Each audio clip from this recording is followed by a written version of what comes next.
Shalom, shalom, bien-aimés dans le Seigneur. Soyez bénis ce matin. Jésus-Christ nous aime, Jésus-Christ est Seigneur. Il a permis que moi et toi, nous soyons présents, nous soyons comptés parmi les vivants et que nous soyons prêts pour la réunion avec lui ce matin. Nous voulons avant toute chose prier d'abord. Tendre Père, nous bénissons ton nom et te rendons gloire et grâce. Merci pour la paix, la joie, la vie que tu nous as donnée ce matin. Merci pour le combat, tant visible qu'invisible, que tu as combattu pour nous, Seigneur. Combat au travers duquel tu nous as donné la victoire. Nous te bénissons pour ton amour et pour cette grâce particulière. Laisse que ton sang se vienne encore nous laver, nous nettoyer ce matin et que ton esprit nous dirige en toutes choses. Nous nous abandonnons entre tes saintes et divines mains, Seigneur. Oriente-nous, dirige-nous pour que la gloire ne revienne qu'à toi et à toi seul. C'est dans le nom de Jésus-Christ de Nazareth que nous t'avons ainsi prié. Et nous disons Amen. Amen, amen, amen, bien-aimés dans le Seigneur. Soyez bénis ce matin. Nous sommes dans la joie de nous retrouver ce matin parce que Jésus-Christ est bon. Jésus-Christ est Seigneur. Et Jésus-Christ, il est toujours victorieux en toutes choses. Dans toutes les formes de combat, Jésus-Christ nous donne toujours la victoire. Nous bénissons ce Dieu qui a permis que moi et toi nous soyons en bonne santé et que nous puissions être présents ce matin vivants pour que nous puissions voir ce qu'il a préparé pour nous, ce qu'il a réservé pour chacun de nous ce matin. Le Seigneur nous oriente ce matin à lire un texte que nous connaissons déjà, que nous connaissons tous, que nous avons souvent lu, et le Seigneur va nous orienter différemment par rapport à l'exégèse de ce que nous allons lire. Nous prenons le livre de Jean, chapitre 11, du verset 15 au verset 16. Jean, chapitre 11, Jean, chapitre,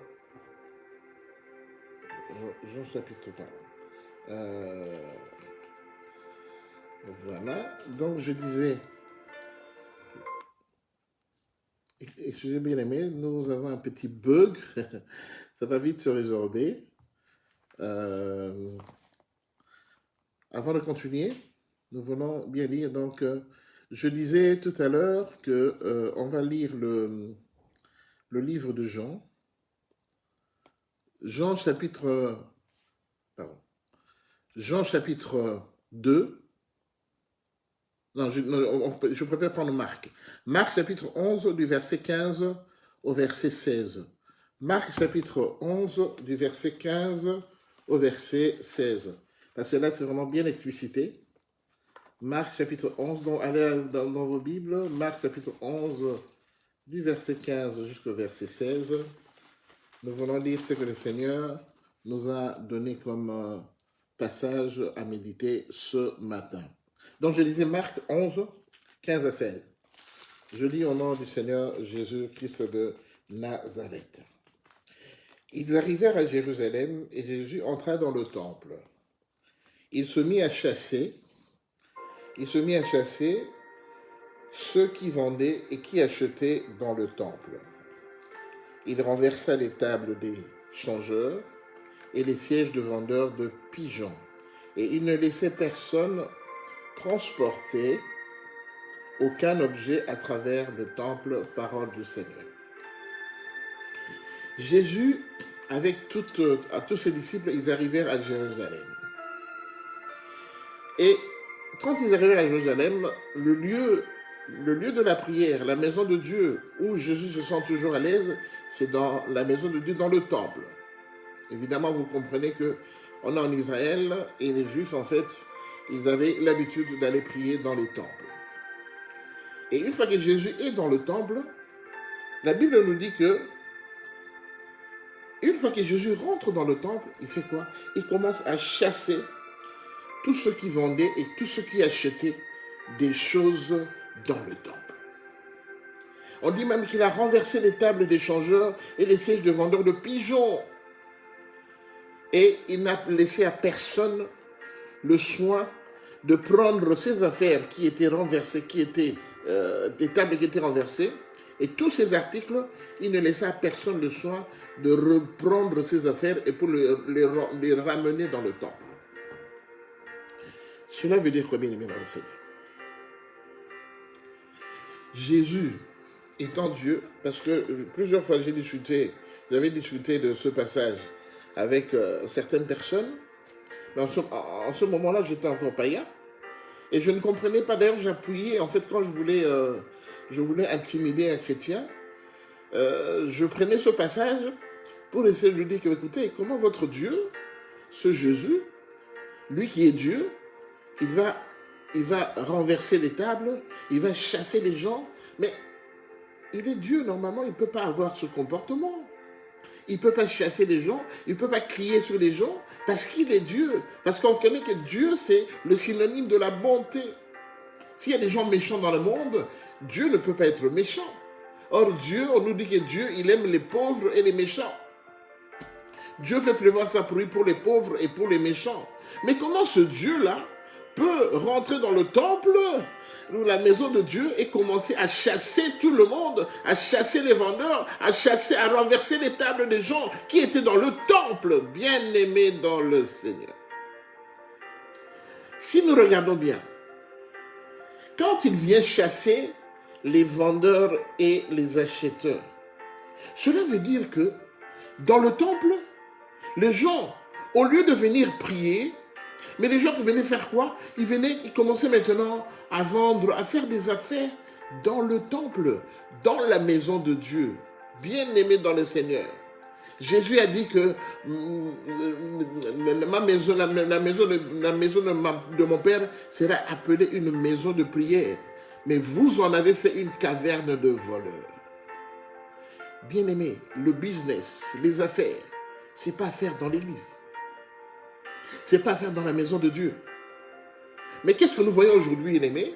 Les gens sont habitués maintenant à venir dans l'église et commencer à faire leur business, à faire leur commerce. Bien-aimés, l'église n'a pas été faite pour commencer à faire le commerce. L'église a été faite pour aller se rassembler là-bas et commencer à invoquer la présence du Seigneur. Vous savez, dans le temps, quand les enfants d'Israël étaient en train de traverser le désert, quand ils ont sorti d'Égypte, quand ils traversaient le désert, en fait, le Seigneur leur avait inculqué de créer des tabernacles. Dans le tabernacle, en fait, c'était un endroit, donc c'est-à-dire que ce sont des tabernacles qui étaient des églises mouvantes, c'est-à-dire que toutes les fois qu'ils se déplaçaient avec le tabernacle. Là où ils arrivaient, ils installaient le tabernacle pendant 2 ou 3 jours pour rechercher la face du Seigneur. Donc, dans le tabernacle, il y avait 3 parties. Il y avait le parvis, le lieu saint et le lieu très saint. Le lieu très saint était réservé seulement au sacrificateur, celui qui était choisi pour rentrer dans le lieu saint. Souvenez-vous de l'histoire de Zacharie, le papa de Jean-Baptiste. Donc il y avait 3 endroits où dans le parvis, on venait pour demander la purification de ses péchés, tout ça. Et quand on entrait dans le lieu saint, c'était un lieu où vraiment la présence de Dieu était là. Et le temple, bien aimé, le temple, l'église, logiquement, pourquoi on doit respecter l'église? On doit respecter le temple parce que c'est là où il y a la présence du Seigneur. Or, la Bible me dit, dans le livre de 2 Corinthiens, chapitre 7, verset 15, 2 Corinthiens, chapitre 7, verset 15, la Bible me dit ceci. Dans 2 Corinthiens, chapitre 7, verset 15, la Bible dit exactement ceci. 2 Corinthiens, chapitre 5, verset 17, pardon. 2 Corinthiens 5, 17. La Bible dit ceci. Si quelqu'un est en Christ, il est une nouvelle créature. Les choses anciennes sont passées et voici toutes choses sont devenues nouvelles. 2 Corinthiens 5, 17. Donc quand je suis en Christ, quand je prie le Christ Jésus, les choses doivent être renouvelées automatiquement. Parce que mon corps devient la demeure du Seigneur. Donc quand Jésus rentre dans le temple, étant en Christ, étant ancré en Jésus, donc je deviens automatiquement la demeure du Seigneur. Donc quand Jésus est rentré dans le temple, en fait, il est rentré dans ton corps. Parce que Jésus se rend compte que dans ton corps, il y a beaucoup de choses qui ne fonctionnent pas. Tu as beaucoup de problèmes, beaucoup de difficultés. Tu n'arrives pas, tu as des maladies qui ne finissent pas. Parce que bien aimé, le Seigneur a dit, c'est pas normal. Quand moi je t'ai créé pour que tu sois en bonne santé.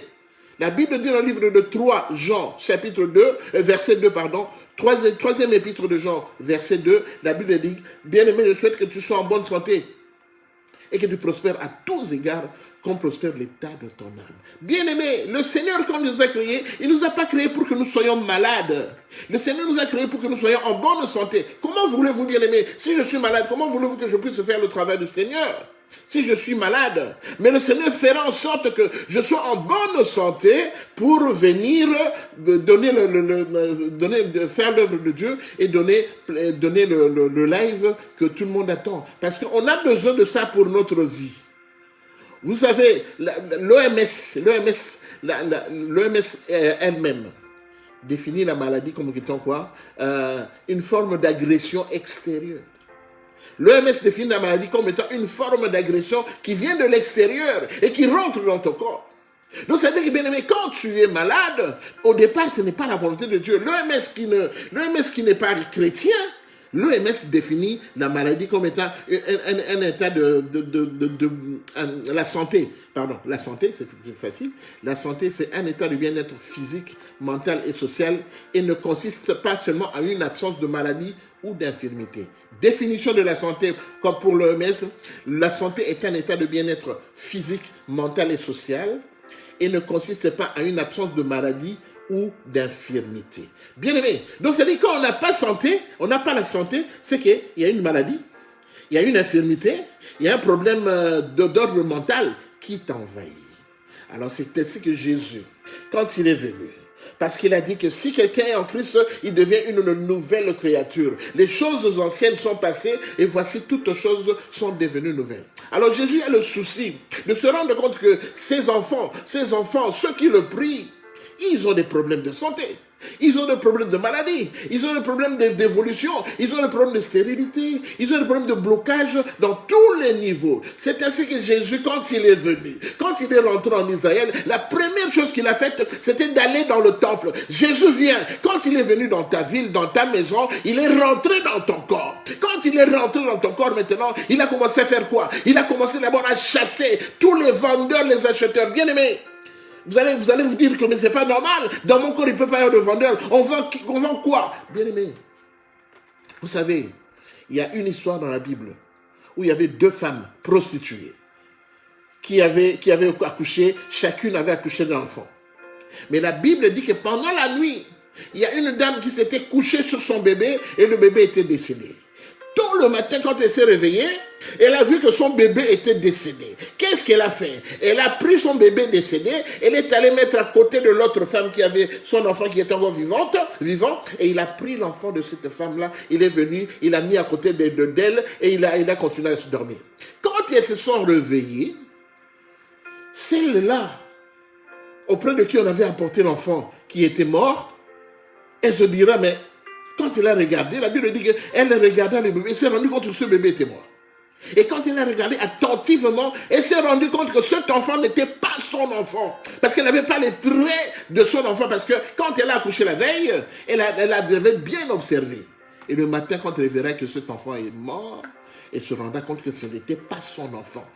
Et ils ont commencé à discuter. Tu as pris mon enfant, tout. Ils sont allés jusqu'auprès de Salomon.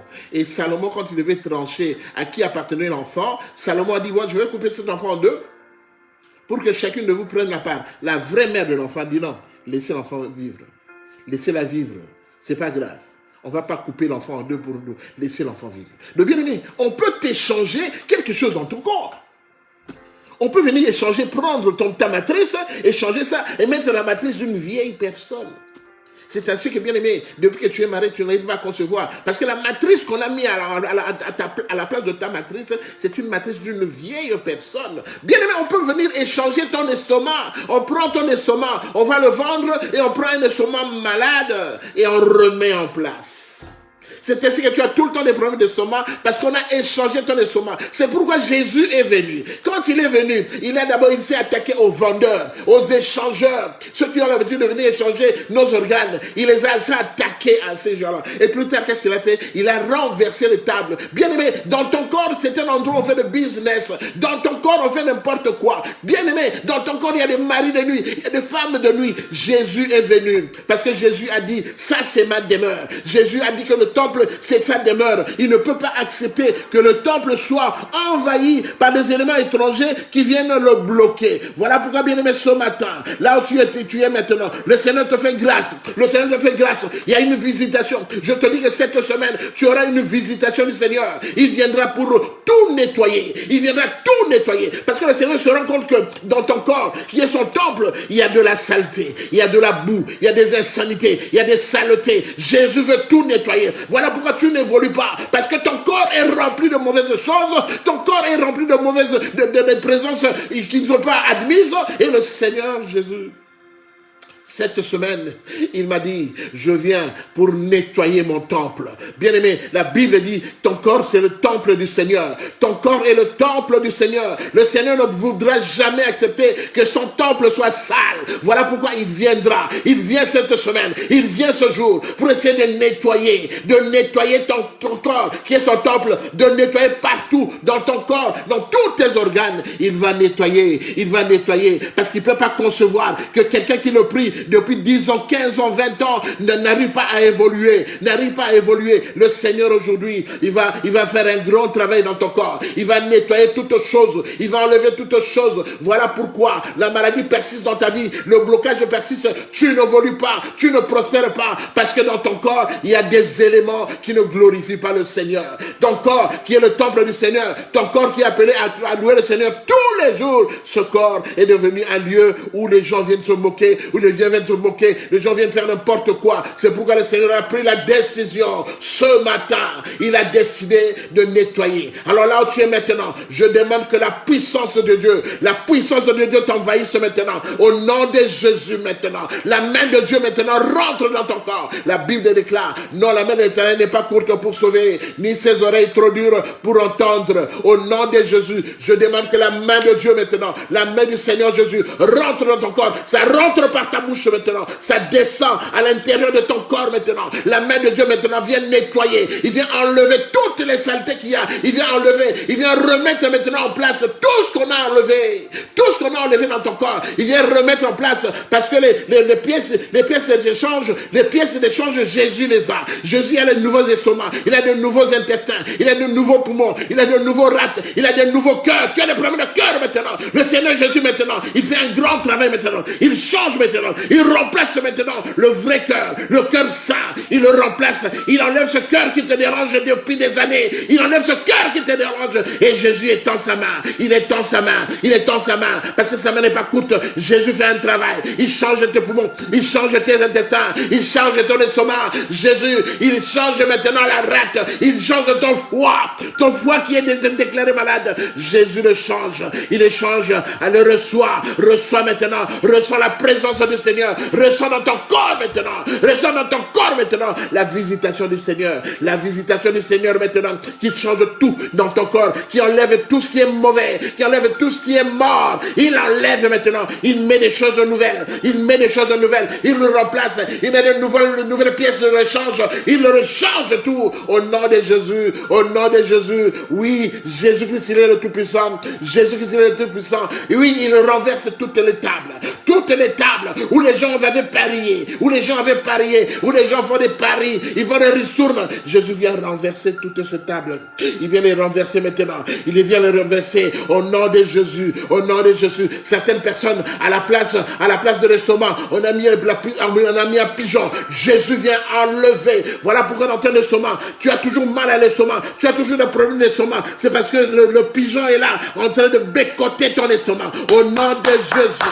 Maintenant, le pigeon qui est l'intrus maintenant, c'est enlevé maintenant, car la Bible déclare, tout ce que mon Père n'a pas planté sera déraciné. Au nom de Jésus, que tout superflu dans ton corps, qui a été planté, mais pas par le Père, est déraciné ce matin au nom de Jésus. Saint-Esprit de Dieu, je t'invoque, toi l'Esprit de puissance, toi l'Esprit de paix, Toi, l'esprit de joie, remplis mon frère de joie, remplis ma soeur de joie. Saint-Esprit de Dieu, continue à parachever l'œuvre du Seigneur, continue à parachever l'œuvre du Seigneur. Saint-Esprit de Dieu, je t'invoque ce matin, manifeste-toi dans le corps de mon frère, manifeste-toi dans le corps de ma soeur, manifeste-toi, Saint-Esprit de Dieu, que ta présence soit manifeste dès ce jour, que ta présence soit manifeste durant toute la semaine, Seigneur. Seigneur, que le travail se fasse. Qu'un grand travail se fasse, afin que mon frère sache que tu es Dieu. Mon frère sache que tu es Dieu. Par la Bible déclare,